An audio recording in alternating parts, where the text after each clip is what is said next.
So now that I have my title, my author, I'm going to work with getting the article placed into my work of graphic design.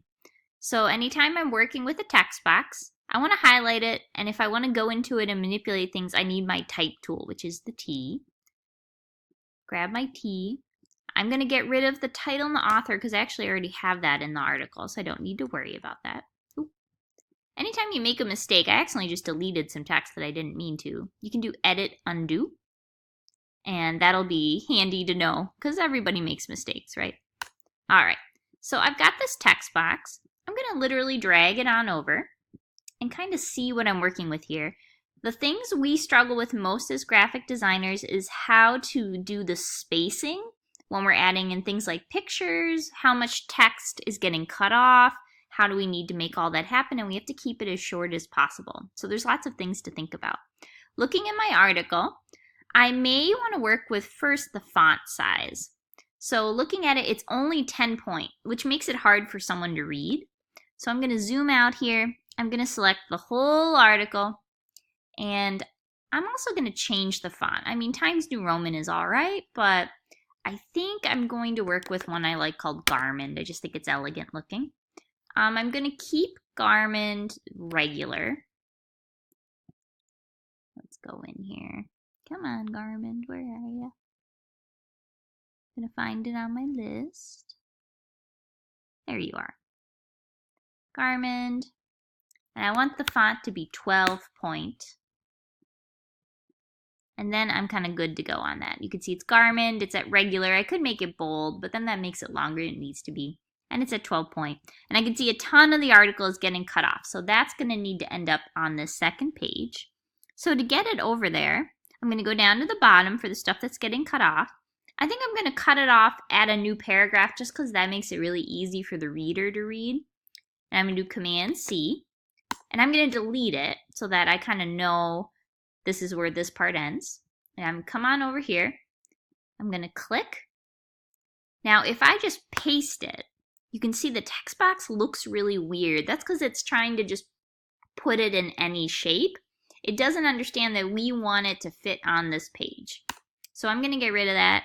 I'm going to grab my T tool. And this time I'm actually going to make a text box over the page. Just draw that shape. And now when I copy it in there, it's actually in a text box that's the right size for me and the right shape. So now that I have this kind of laid out, I'm going to go in and I'm going to think about my text. So right now I've got these blue links, which I don't particularly want. I want it to all be one color. So I can highlight my text. So grab my selection tool, click on the text box, but I'm going in and manipulating it. So I need to grab the T. It's being a little putsy. There we go. So I'm going to highlight it.